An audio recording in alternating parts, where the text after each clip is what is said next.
Este primer censo se efectuó cuando Cirenio gobernaba en Siria. Así que iban todos a inscribirse, cada cual a su propio pueblo.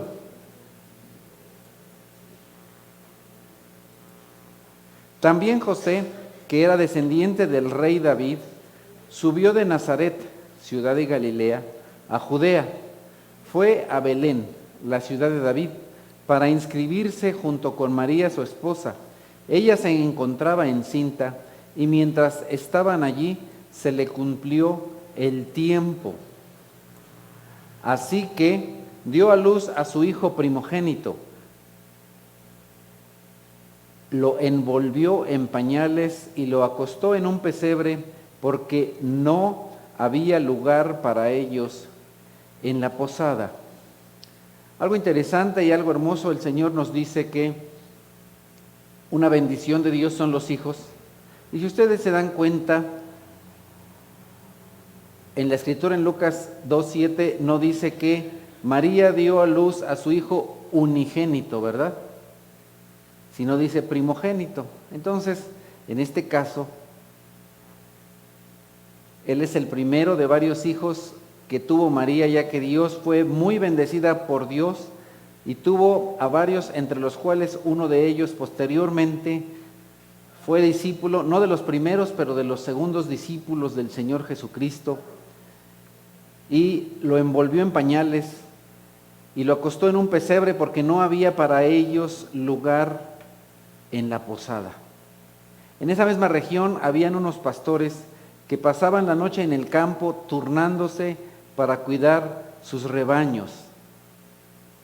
Sucedió que un ángel del Señor se les apareció, la gloria del Señor los envolvió en su luz y se llenaron de temor. Como ya en varias ocasiones les he comentado, los ángeles son seres formidables, pero también terribles, grandes, poderosos. Es muy difícil que una persona vea a un ángel real, a un ángel verdadero, y no se llene de temor, porque de nuevo los seres angelicales, los seres espirituales son seres terribles y pueden llenarnos de temor. Difícilmente la Biblia nos muestra a unos bebés gorditos con pañal y tocando un arpa. Eso no está en la Biblia. A alguien se le ocurrió dibujar a los ángeles así, pero si ustedes buscan en la Biblia no vamos a encontrar ninguna referencia o imagen de los ángeles de esa manera. Los ángeles son seres verdaderamente poderosos que pueden llenar a cualquier persona de temor. No vamos a ver el día de hoy solamente a mencionar, en la Escritura también nos dice que cuando el ángel se presentó a María, María tuvo temor. La primera reacción de las personas que ven a ángeles enviados de Dios es tener temor. Por eso es que en muchas ocasiones les digo que tengan cuidado respecto de la tradición popular totalmente incorrecta, que te dice que cuando tú ves o sientes la presencia de un ser espiritual, le digas una majadería. Eso es algo que es totalmente incorrecto, porque tú ni siquiera sabes si ese ser espiritual es enviado de Dios o es un ángel malo. Imagínate, María se llenó de temor cuando el ángel se le apareció, y si ella hubiera vivido en la Ciudad de México, en algún barrio de la Ciudad de México, sus parientes le han dicho, dile una majadería cuando se te aparezca un espíritu.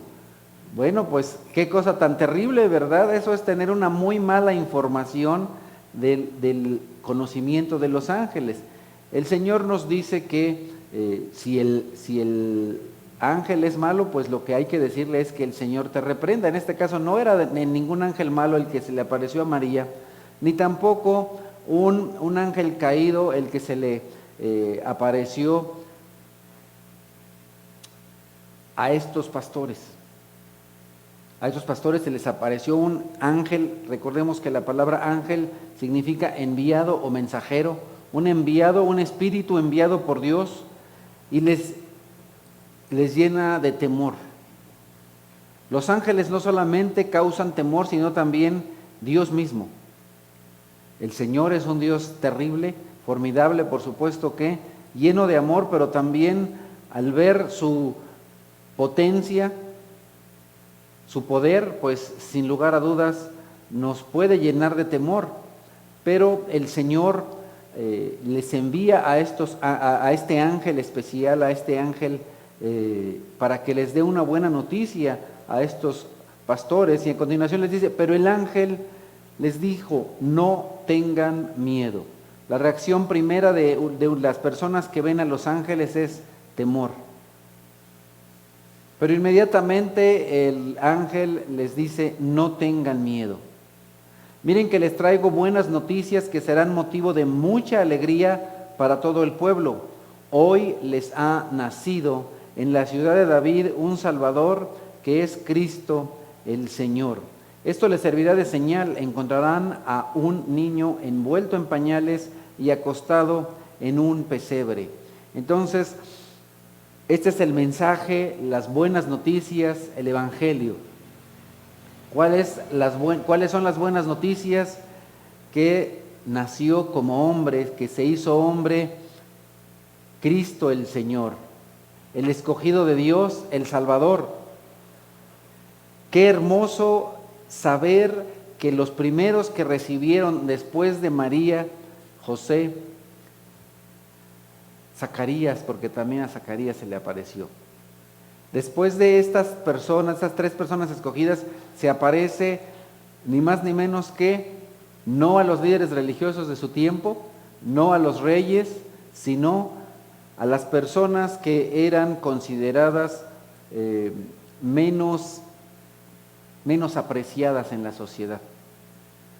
Si ustedes han tenido la oportunidad de visitar a un establo, o si tienen familiares en el campo, ustedes saben que de pronto a los pastores no son tratados de una manera muy digna, sino más bien la sociedad tiende a hacerlos a un lado, a despreciarlos,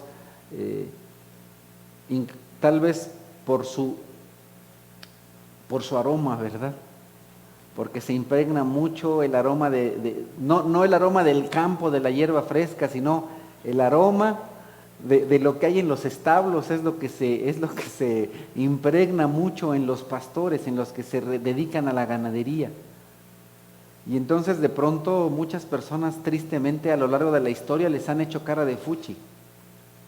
Cuando el Señor envió a su pueblo a liberar al pueblo de Israel de una de las hambres más grandes que hubo en aquel tiempo en Egipto, resulta que cuando José le dice a Faraón que sus familiares son ganaderos, se dedican a la ganadería, son pastores, dice la Escritura, y encontramos en Génesis, que él solicitó una tierra, pero como él sabía que los egipcios, igual que de nuevo las sociedades históricamente de muchos lugares, desprecian a los ganaderos, a los pastores, dijo, ¿me puede conceder una tierra para mi familia? Y el faraón le dijo, la tierra que tú quieres, tú escoja. Y él escogió la tierra de Gosén, que no era una tierra que era precisamente a un ladito del palacio, sino un poquito más lejos. ¿Por qué? Porque para los egipcios, dice la Escritura, son despreciables los pastores, los ganaderos. En el tiempo del Señor Jesús, e interesantemente, a pesar de que recordemos que la descendencia de Israel son descendencia de Abraham. Abraham era ganadero, Isaac era ganadero, Jacob también eran pastores, David, el héroe de Israel, era pastor. Con todo y eso, hace 2000 años los pastores eran despreciados. Interesantemente, a las primeras personas que los ángeles se aparecen, ahí si se quiere pasar para allá para que esté mejor, hermano, ángeles, a propósito de los ángeles. Las primeras personas a las que se les aparece los ángeles son a los pastores.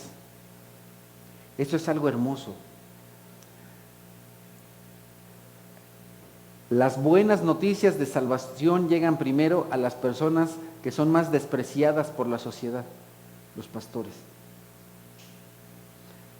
Posiblemente tú también en algún momento de tu vida te hayas sentido despreciado por la sociedad. posiblemente porque no tienes una carrera universitaria, porque no fuiste a la escuela, posiblemente porque fuiste abandonado de tus padres, posiblemente porque no eres la persona más inteligente o la que saca mejores calificaciones, por lo que sea. Pero también estas buenas noticias de salvación han llegado a ti. Posiblemente para muchos en esta sociedad igualmente eres una persona despreciable, pero no para Dios, no para Dios. Eso es importante.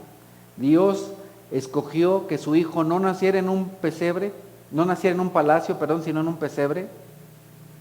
Y de la misma manera los primeros que da las buenas noticias no son a reyes, sino a las personas que no eran socialmente las más prominentes, las más reconocidas en la sociedad, sino a los pastores. De repente, después de que viene un ángel a decirle esto a los pastores, de repente apareció una multitud de ángeles en el cielo que alababan a Dios y decían: gloria a Dios en las alturas y en la tierra paz a los que gozan de su buena voluntad. Primeramente el ángel mensajero e inmediatamente una multitud de ángeles glorificando y alabando a Dios, porque finalmente lo que había sido escondido para muchas personas, dice la Biblia, el misterio escondido fue revelado. El misterio escondido. Un paréntesis, de pronto las personas tienen la tendencia en muchas iglesias cristianas a glorificar mucho al diablo. Le dan mucha gloria y le dan poderes que ni tienen. Piensas algo o dices algo y lo que sea y de pronto dicen: es que el enemigo tal cosa, es que el enemigo sabe lo que tú piensas. No, el enemigo no sabe lo que tú piensas. Eso no está en la Biblia. El enemigo puede saber tal vez lo que tú dices, tal vez. Tal vez alguno de sus ángeles va de chismoso con él y le dice qué es lo que tú dijiste.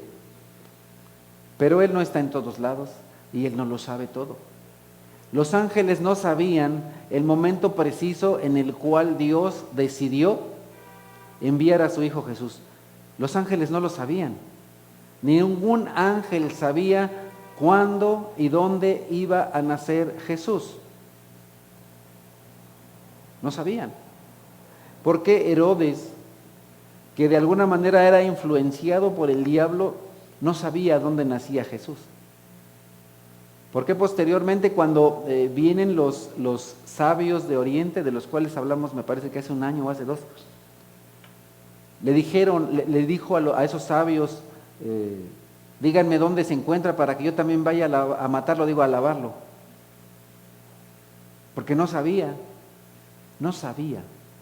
Y entonces los ángeles alaban al Señor porque ellos tienen la idea de que el Señor va a salvar a su pueblo. ¿Por qué? Porque Él ya lo había dicho. Porque Él se lo había dicho a muchos profetas. Porque esa profecía iba a ser cumplida. Bueno, no esas, sino esas, muchas profecías. Las profecías, las más de 300 profecías respecto a Jesús iban a ser cumplidas. Y entonces, ¿cuál es la reacción de los ángeles ante el conocer o el descubrir que ese plan que Dios había preparado desde la eternidad pasada iba a llevarse a su cumplimiento? Gloria a Dios. Darle gloria a Dios. ¿Se acuerdan qué significa la palabra gloria? Lo vamos a repasar por si ya se nos olvidó. La palabra gloria significa peso social, reconocimiento social, dar a conocer, hacer famoso. Entonces, en este momento los ángeles están reconociendo el peso de Dios, el valor de Dios, el poder de Dios. Están reconociendo que Dios es quien dice ser. Están reconociendo que Dios cumple sus promesas. Están reconociendo que finalmente ese misterio escondido ha sido revelado a los hombres y también a ellos. Ahora los ángeles saben que el Señor está cumpliendo esa promesa de enviar al Salvador para salvar a las personas de sus pecados. Y entonces al saber lo que Dios tiene planeado, lo que resulta es alabanza. De la misma manera, cuando nosotros estudiamos la Biblia y conocemos los planes de Dios, lo que debería salir de nuestra boca es alabanza, glorificación a Dios. Continúa la Escritura diciendo, cuando los ángeles se fueron al cielo, los pastores se dijeron a unos a otros, vamos a Belén, a ver esto que ha pasado y que el Señor nos ha dado a conocer. Entonces, es importante porque estos pastores escuchan el mensaje, pero creen el mensaje. Es importante saber que creer en Dios no solamente es escuchar. Creer en Dios no solamente es conocer. Creer en Dios es actuar. Creer en Dios es responder. La persona que cree en Dios no solamente es una persona que se llena de información respecto de Dios. No es una persona que simplemente conoce a Dios. Recordemos que el Señor creó a muchos ángeles, de los cuales la Escritura nos dice en Apocalipsis 12 que el 30%, la tercera parte, el 33.3, bueno, ya, 333, ahí está el infinito. La tercera parte de los ángeles se rebelaron en contra de Dios, siguiendo a una persona, a la cual tiene varios nombres. Uno de ellos es enemigo, adversario, diablo, etc. Siguieron a esta persona y ellos conocen de Dios. Los ángeles malos conocen a Dios incluso mejor que muchos de nosotros que somos cristianos, mucho mejor. Incluso conocen la Biblia mejor que nosotros. Y a ese tipo de fe les hemos enseñado, se le llama fe diabólica. Es la fe del que conoce, pero no obedece, del que conoce, pero no hace. La fe de muchas personas, al día de hoy, precisamente hoy, 25 de diciembre, muchas personas tienen una fe diabólica. Un montón de personas en el mundo. Incluso el día de hoy, muchas personas o ayer se dijeron Feliz Navidad. Se dicen Feliz Navidad, pero no se acuerdan de Dios. Se dicen Feliz Navidad y se dan regalos, pero en su mente no está Jesús.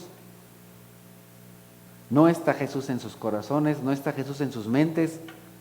A veces solamente en su boca. A veces solamente en conocimiento. Y entonces conocer de Dios no necesariamente es creer en Dios, porque los ángeles lo conocen, los ángeles malos lo conocen, los diablos lo conocen y le temen. La Escritura dice que los diablos conocen a Dios y temen a Dios. Entonces, todavía muchos demonios tienen ventaja sobre muchos que se dicen cristianos porque ni siquiera tienen temor de Dios. Tú y yo, ¿por qué pecamos? En muchas ocasiones porque no tenemos temor a Dios. Interesantemente, a veces le tenemos más miedo a la suegra, ¿no? O más miedo a la esposa o al esposo. De pronto dices, ay, no hago esto porque si no mi esposa se va a enojar. No hago aquello porque si no mi esposo se va a enojar. No hago esto porque si no mis hijos se van a enojar. Bueno, pero ¿y Dios? Triste y vergonzosamente muchos de nosotros le tenemos más temor al esposo, a la esposa, al de los pagos chiquitos, a la suegra, al suegro, al cobrador, pero no a Dios. En nuestra mente y en nuestro corazón debe haber no solo conocimiento de Dios, sino temor a Dios. Temor a Dios. Si ustedes se dieron cuenta, estos pastores le tuvieron temor a Dios. Le tuvieron temor a un ángel enviado por Dios. María, cuando escuchó el mensaje de que ella iba a llevar en su vientre al Salvador, tuvo temor. Temor. El temor no es malo, siempre y cuando esté dirigido hacia Dios. Y estos hombres no solamente fueron temerosos de Dios y temerosos de sus enviados, sino que fueron obedientes, respondieron al mensaje. Eso es importante, actuar, responder al mensaje. Respondieron al mensaje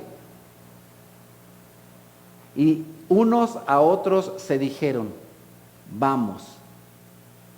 Eso es importante. A veces estamos como que entre sí y no, y hay que decir al otro, vamos, vamos, vamos, vamos. Vamos a Belén para ver esto que ha pasado y que el Señor nos ha dado a conocer. Si ellos simplemente hubieran escuchado el mensaje, pero no hubieran ido a Belén, entonces hubieran sido personas incrédulas, porque escuchan el mensaje, pero no van. Al día de hoy, en muchas iglesias que se dicen cristianas, hay muchas personas incrédulas, porque oyen el mensaje, pero no van. Porque oyen el mensaje que el Señor nos dice cada semana, hay que hacer esto, hay que hacer aquello, y no lo hacen. Entonces su fe y la de los demonios no es muy diferente. No es muy diferente. Entonces estos hombres creyeron porque escucharon y actuaron. La fe es actuar. La fe está tan ligada a la obediencia que el Señor Jesús dice, por eso me ama el Padre, porque yo hago, porque hago lo que Él me dice. Así que fueron, interesante, deprisa.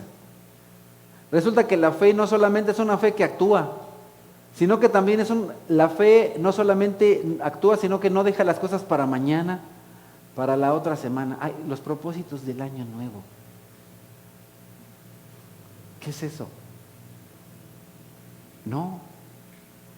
La persona que cree actúa deprisa. La fe verdadera es una fe completa y es una fe obediente y es una fe inmediata.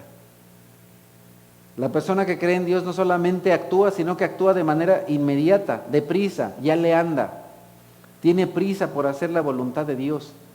Tiene prisa por hacer lo que Dios manda. No lo deja para mañana o para la otra semana.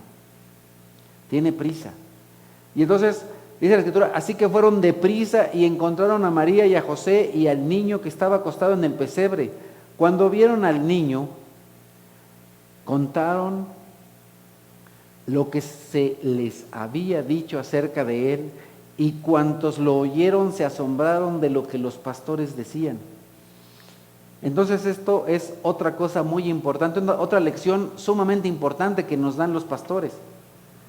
Si ustedes se dan cuenta, cuando nosotros leemos el Evangelio según Mateo, Marcos, Lucas y Juan, son muy pocas las lecciones que se pueden aprender de los fariseos.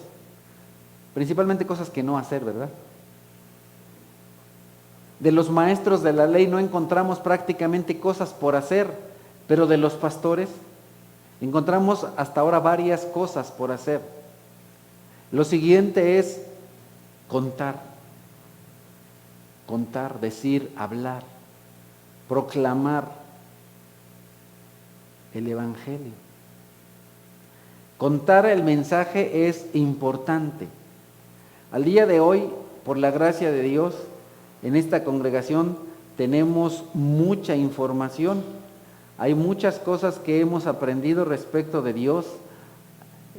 Dios nos ha concedido maestros, hermanos que han venido de diferentes partes del país y de otros lugares del mundo. Tenemos mucha información y yo creo que no solo en esta iglesia, en varias otras tienen mucha información. Nos hemos preocupado por hablar de interpretación, de panoramas de la Biblia, de cómo conocer la Biblia. Hemos tenido estudios diferentes del Antiguo y del Nuevo Testamento, pero todo esto no sirve de nada. De la misma manera que para estos pastores, el haber escuchado a los ángeles y el haber visto a María, a José y a Jesús siendo niño, no hubiera servido de nada, sino que si no lo cuentan, si no lo dicen, si no van y hablan. Entonces, es importante cumplir el propósito por el cual Dios nos da la información. Es importante cumplir el propósito para el cual tenemos diferentes estudios en esta iglesia o en cualquier otra iglesia. Si no se cumple el propósito de Dios de dar a conocer las buenas noticias, entonces los cursos sirven para nada. Hay que dar a conocer el mensaje, hay que dar a conocer la palabra de Dios, hay que dar a conocer las buenas nuevas, hay que dar a conocer a Jesús. Pero no solo eso, sino también hay que dar a conocer lo que Dios ha hecho en nuestras vidas. Y ahora la pregunta es, bueno, ¿qué preparación teológica tenían estos hombres? ¿Cuáles eran los cursos que habían tenido de apologética, de hermenéutica? ¿De qué habían tenido cursos todos estos hombres? De nada. Entonces, posiblemente tú no te consideras la persona más preparada, posiblemente tú no te consideras una persona estudiada, y de pronto, en más de una ocasión me dicen, hermano, ¿y cuándo vamos a evangelizar? Hermano, no te tengo que decir cuándo tienes que evangelizar, tú tienes que evangelizar todo el tiempo. No te esperes a que haya una campaña, la campaña la haces tú. ¿Cuándo vamos a ir? No, pues estás tardando, ya tenías que haber ido. ¿Cuándo vamos a salir? ¿Todos los días puedes salir? ¿No tienes un grillete en el pie que te impida salir de tu casa para ir a hablar de Dios y del Evangelio? Lo único que tienes que hacer es abrir la boca. Es lo que dice la Escritura. Y ellos abrieron su boca y hablaron del Señor. Encontramos en varias ocasiones en el libro de los Hechos que se dice, y ellos abrieron su boca. Lo único que tienes que hacer es abrir la boca. Abre la boca.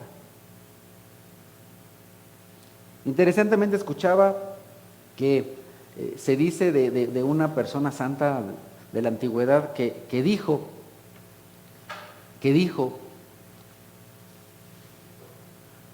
ahora sí que se dice que dijo,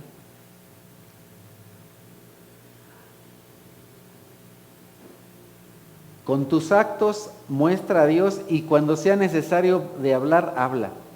Interesantemente, a esa persona a que se le atribuye esa frase, nunca la dijo. Qué curioso, ¿verdad? De pronto escuchamos cosas y hasta repetimos cosas que las personas no dijeron. Esta persona de la antigüedad nunca dijo eso, a la cual se le atribuye tal frase. Después les investigo el nombre de la persona porque se me olvidó. No dijo esa frase. No dijo cuando tengas que hablar, habla. Tenemos que hablar siempre. ¿Qué es lo que dice Pablo?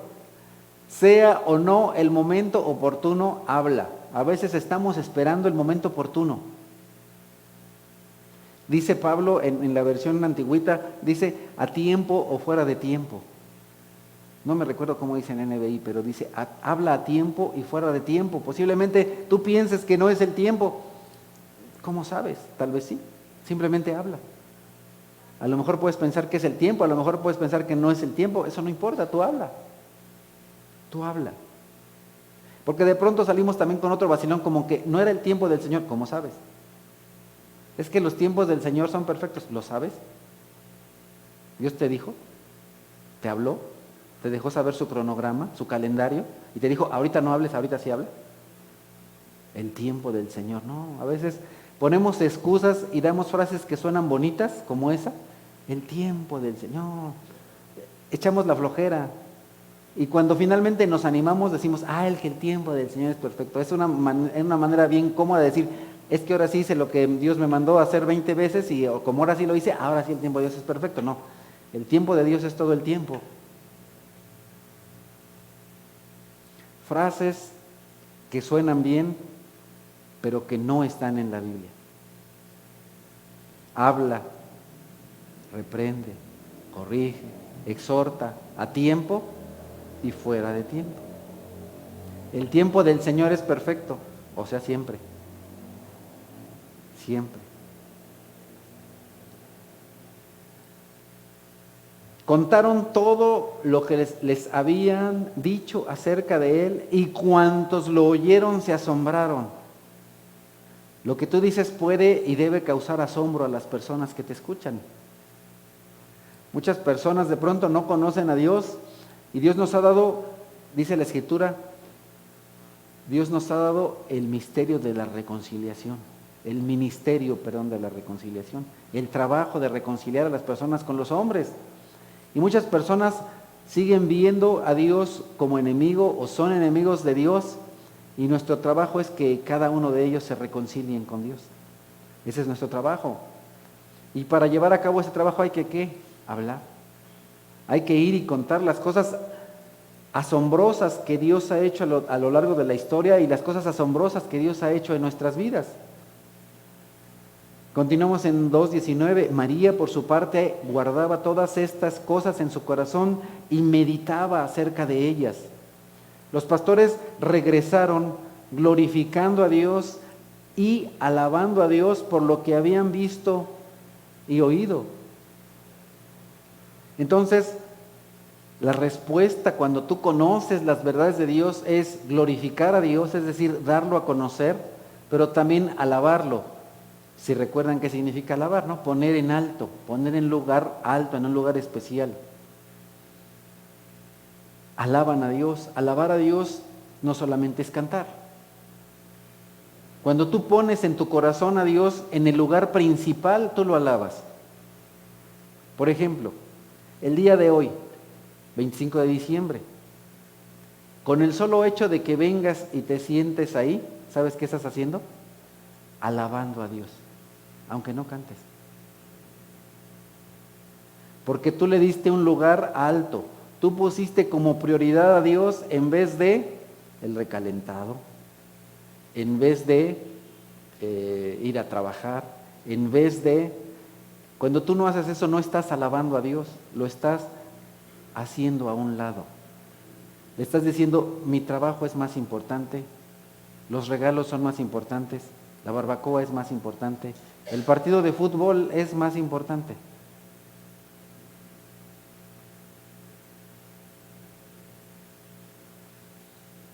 Ir a visitar a la tía Chencha es más importante. No te estoy diciendo que no la visites, solamente pon las cosas en orden. Todo tiene un tiempo. Recordemos que el Señor hizo el séptimo día no porque estuviera cansado. Dice la Escritura que el séptimo día fue hecho por causa de los hombres, para que los hombres tuviéramos un día especial para ir a conocer de Él, para alabarlo de una manera especial. El día del Señor es el día del Señor. Para muchos es el día del lavadero, el día de la lavadora, el día de la cocinada, el día del súper, el día de las compras. Y la Biblia no dice, y Dios hizo el día del súper, ni tampoco dice el día de las compras, ni tampoco Dios dice el día de lavar, el día del Señor. El día del Señor. La decisión es tuya. Puede ser como el diablo o puede ser como los pastores. Puede ser como el diablo o como los ángeles que siguen alabando, bendiciendo y glorificando a Dios. La decisión es tuya. Tienes la información. Después de tener la información, tú actúas. Normalmente debemos actuar en consecuencia, de acuerdo a lo que aprendemos. Exactamente eso fue lo que hicieron los pastores. Dieron a conocer al mensaje y glorificaron a Dios. Dieron a conocer al mensaje inmediatamente. Inmediatamente fueron a hacer lo que Dios les pidió que hicieran. Inmediatamente obedecieron. La obediencia a Dios tiene que ser total, inmediata, no parcial. Tiene que ser inmediata. El conocimiento de Dios te tiene que llevar a dar a conocer, a compartir. Lo que tú conoces lo tienes que compartir.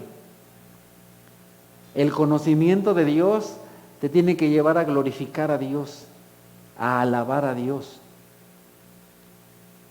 Porque ¿para qué fuimos salvados?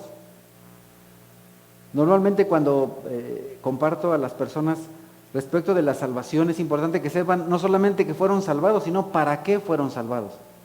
Ya fui salvado y ahora ¿para qué? ¿Para qué Dios me salvó? La Escritura dice en uno de los pasajes que más me gustan, será porque yo soy de mala memoria y de pronto no me acuerdo ni capítulos ni versículos, pero a mí me encanta Efesios 2. Porque ahí está todo y no tengo que estar como en Romanos brincando de acá para allá como chapulín. En Efesios capítulo 2, empezando en el versículo 5, dice, por gracia ustedes han sido salvados. Y en unión con Cristo Jesús nos Dios nos resucitó y nos hizo sentar con Él en las regiones celestiales para mostrar, ahí está. Ahí tenemos dos paras. Las dos razones que encontramos aquí por las cuales Dios nos salvó.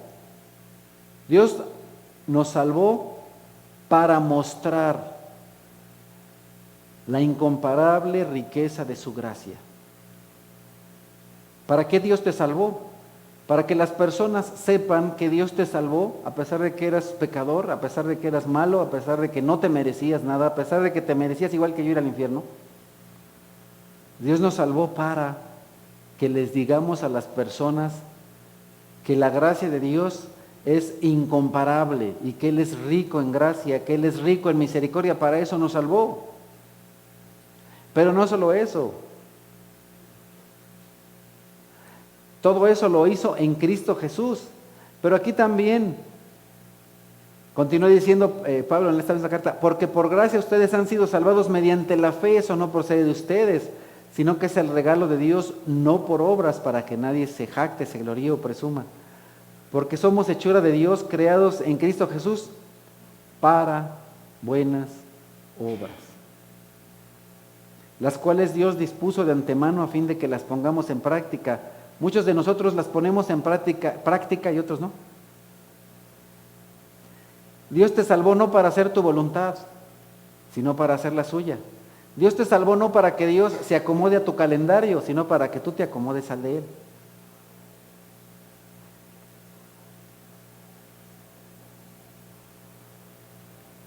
Señor, es que hoy no puedo. No te estoy preguntando que si puedes, te estoy diciendo que vayas. Señor, es que tengo otra cosa que hacer. No te estoy preguntando qué tienes que hacer, te estoy diciendo que vayas.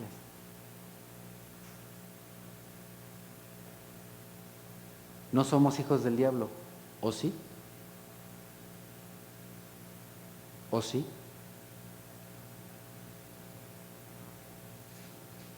Dentro de toda esa lista de cosas que Dios nos puso por hacer, nos debemos preguntar hoy, propósitos de Navidad, propósitos de Año Nuevo, ¿verdad? Les encanta a las personas los propósitos.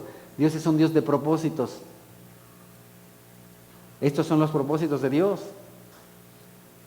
Para darlo a conocer, para eso te salvó. Para eso me salvó. ¿Para qué más? Para hacer las cosas que Dios dispuso que hiciéramos. Hay una lista. Día fulanito de tal, tienes que hablar de mí. Día fulanito de tal, tienes que leer. Día fulanito de tal, tienes que orar por esta persona. Día fulanito de tal, tienes que visitar a esta persona. Día fulanito de tal, tienes que volver a hablar de mí. Día fulanito de tal. Ahí está toda una lista de cosas por hacer y la pregunta es, si revisas tu lista en los meses o años que tienes de conocer a Dios, de toda esa lista, por cierto, dentro de esta lista es, domingo tienes que ir a conocer de mí, a cantar con los que creen en mi nombre. En toda esa lista, ¿cómo vas? ¿Cómo vamos? ¿Cuántas palomitas tenemos y cuántos taches tenemos? ¿Para qué nos salvó? Para buenas obras, las cuales Dios dispuso de antemano con el propósito solamente de conocerlas, solamente para saber que están ahí. No dice eso, ¿verdad? Para ponerlas en práctica. Entonces la vida cristiana es una vida de práctica, es una vida de hacer. Por supuesto, es una vida de conocimiento. Y bueno, ¿qué es lo que voy a hacer? Pues para saber qué es lo que tengo que hacer, pues tengo que conocer. Hermano, quiero conocer la voluntad de Dios. Lee tu Biblia. ¿Cuál será la voluntad de Dios? Ahí está. Está ahí. Está muy fácil. Lo primero que Dios quiere que hagas después de que lo conozcas y de que conozcas su palabra es que ahora se la des a conocer a otros. Que pongas en práctica las cosas que Dios te ha mandado por hacer.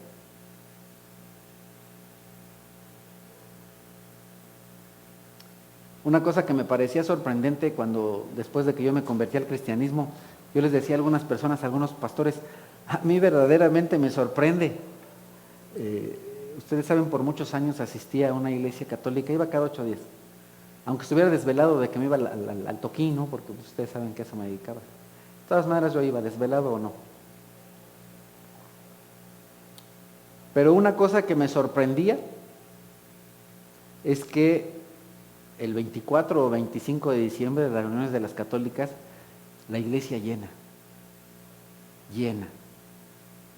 Y cuando vine al cristianismo, a mí me sorprendió y francamente me sacó de onda. 24 de diciembre o 25 de diciembre y de pronto la iglesia vacía o casi llena.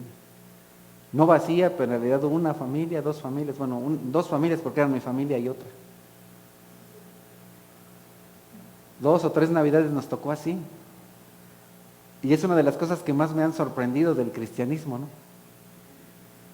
Un día en el que sería importante reunirnos como cristianos para darle gracias a Dios por la encarnación de Jesús, por el nacimiento, de pronto iglesia vacía. Y a veces eso mismo pasaba en Semana Santa. Yo decía, caramba, sorprendente. ¿Cómo puede ser posible que aquellas personas que tienen su fe en el lugar equivocado tengan más fe que los que decimos que tenemos fe? Es una de las cosas que más me han sorprendido en el cristianismo.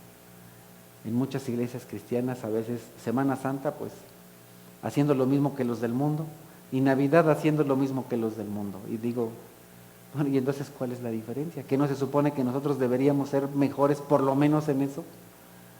Pero bueno, gracias al Señor que algunos de ustedes han avanzado en eso y que hemos entendido que es importante ir a ver, así como estos pastores que nos ponen ese gran ejemplo, ir a ver qué es lo que el Señor ha hecho, ir a ver las cosas maravillosas que el Señor ha hecho y quiere hacer por su pueblo, para posteriormente ir y contárselo a las personas que están a su alrededor, cantando, glorificando a Dios, porque Dios para eso nos hizo, para su gloria y para buenas obras. Amado Señor, te doy gracias porque en este día nos podemos reunir para aprender esto. Bendito seas, Señor. Pedro dice en su primera carta, en el capítulo 2, que dijeron, ya se acabó, no, todavía no. Pedro dice en su primera carta, capítulo 2, pero ustedes son linaje escogido, real sacerdocio, nación santa, pueblo que pertenece a Dios. ¿Para qué? Les he platicado en más de una ocasión cuáles son las funciones de un sacerdote, ¿verdad? ¿Se acuerdan? Un sacerdote prácticamente tenía 3 funciones. Primera, ofrecer sacrificios a Dios. Eso ya no es necesario porque Jesús ofreció un sacrificio y no cualquier sacrificio, el sacrificio. Jesús resulta que no solamente es el sacerdote, sino también la ofrenda.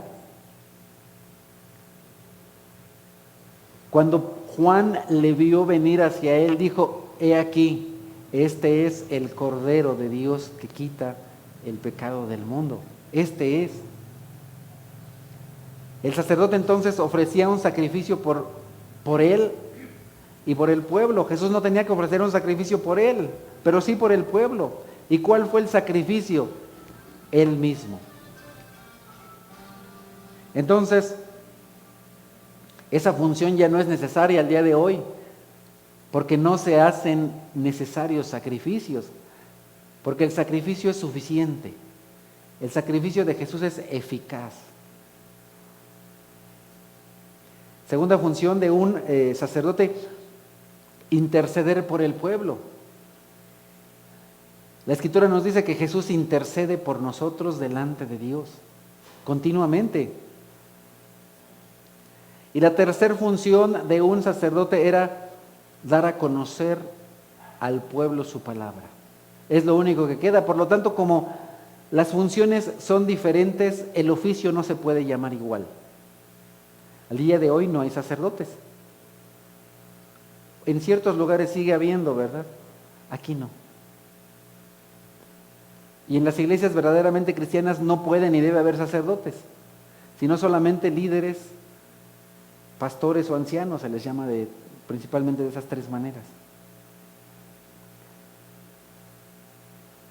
Pero de una manera bien curiosa, Pedro dice, ustedes son real sacerdocio, un sacerdocio diferente, un sacerdocio de la nueva ola, un sacerdocio que ya no tiene la necesidad de ofrecer sacrificios, un sacerdocio que no tiene la necesidad de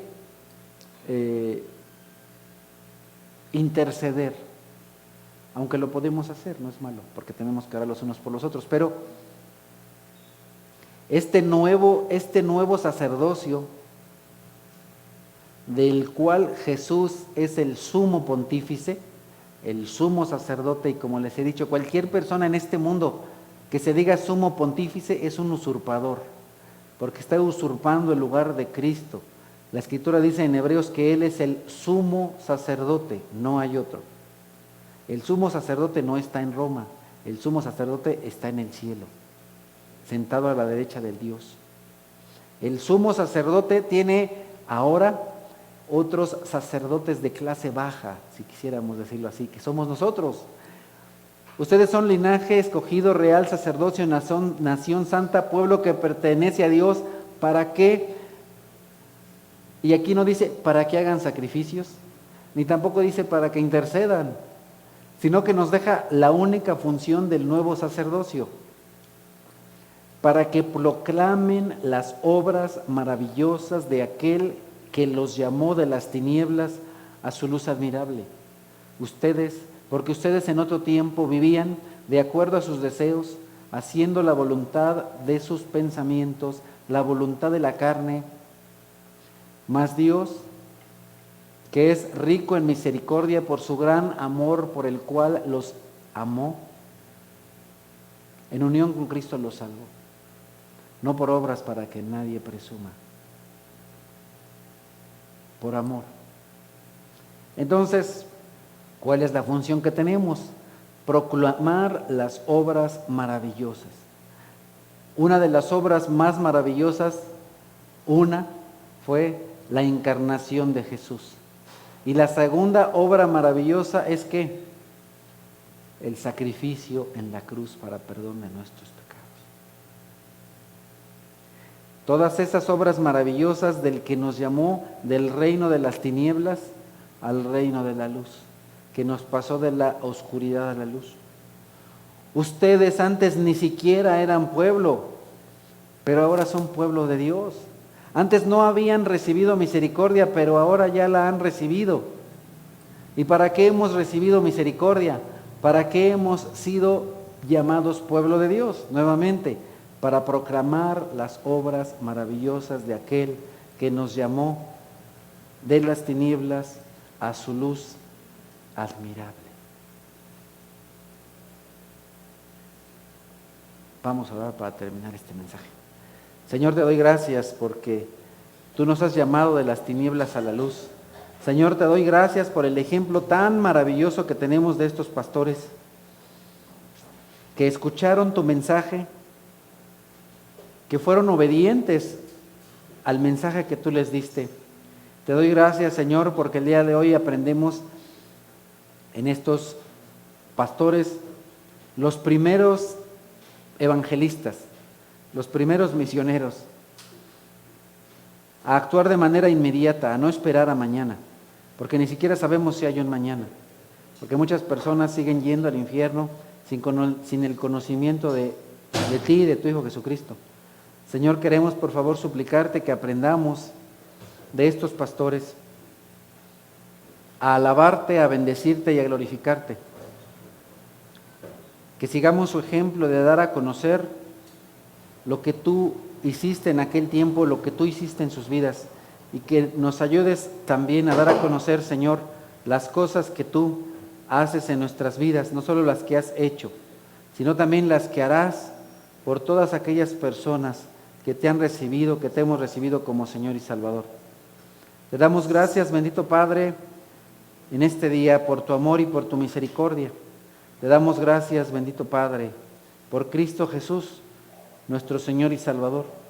Te damos gracias porque nos has concedido no solamente que naciera en aquel tiempo, en un pesebre en Belén, sino que también por gracia nos has concedido que naciera en nuestro corazón. Te bendecimos y te alabamos, Señor, por todo. En el nombre precioso de Cristo Jesús. Amén.